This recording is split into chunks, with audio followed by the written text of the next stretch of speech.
toward Melmark and we were like, oh, forget it. This is where he needs to be. I don't know why, I just felt like this was the place. She came home and she said, I found the perfect place for Lisa. And she knew immediately that this was going to be the place that worked for her. Well, the minute we had him here, I think we exhaled. He was happy within weeks. When you walk in, you just get this overwhelming sense of positivity. Good, RJ. High five. Nice job, my man. Melmark is a special place for kids with unique challenges that require intensive services and very, very dedicated staff. What they do is nothing short of miraculous. I consider them to be the standard bearer in terms of autism schools in Massachusetts and probably in the country.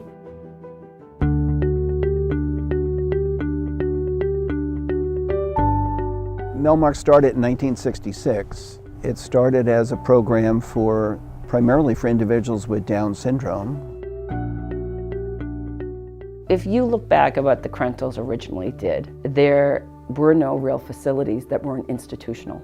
I mean institutional in not a good way. They couldn't believe the lack of resources, and so they were pretty visionary. I mean, they literally decided we're going to start a new type of program.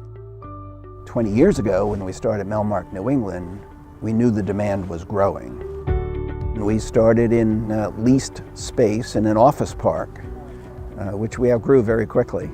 As opposed to coming here, it feels like a school. You can love these guys while you teach them. You realize it's not just work that I'm going to, and these aren't just people at work that I work with. It really was the start of another whole family, you know. Rita hired me at my first job. That same job, that's where Frank Bird was at. We met and became great friends and peers and colleagues. Peter sort of prompted us along to visit Melmark, go down there for that weekend, and we fell in love with it.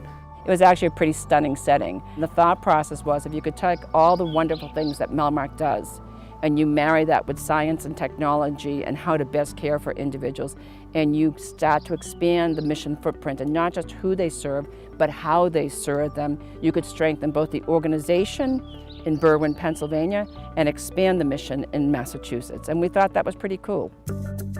Oh, Peter Troy. He's a charming man. There's not a person who meets Peter Troy who doesn't have professional respect for him. He's an amazing man. He's just done some incredible things. He also exemplifies what it means to be mission first. Helena's awesome as well. She has had an impact that she can't understand.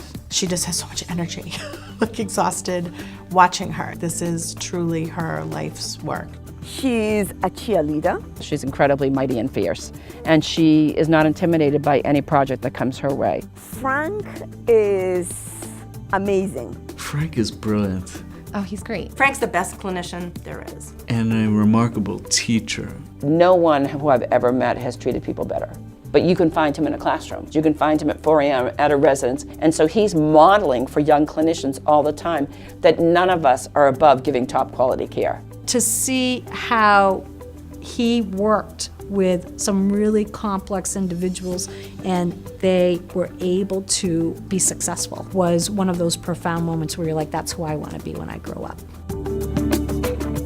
Rita is a dynamo. She's a godsend. Yeah. She really is. I love Rita because she's tough. She's a powerhouse. She knows every child. Her sacrifices have impacted our family. She has tremendous credibility. She's a badass. But I think everybody is always better for the dialogue with Rita. We need the Ritas of the world because you need that fighter in the room who's going to take on the challenge. If there's a way she can do it, she'll do it. I really rely on her as my barometer of where we're at with adult system funding or non-funding, as the case may be. 20 years to me encapsulates what happens when people put their passion, their dedication, their persistence, they work as a team together, and they follow the science of behavior as they develop something. They all have separate personalities, and it blended into this amazing team. And I can just imagine Frank and Helena and Rita and Peter and this group of wonderful people looking at each other and saying, it's on us to fix this, to do this, to make it.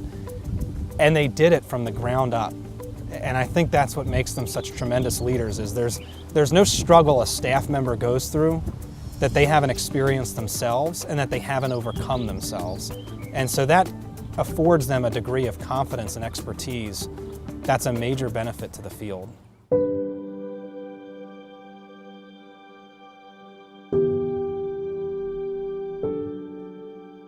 I come here twice a month, and it's the best 2 days of my month all the time.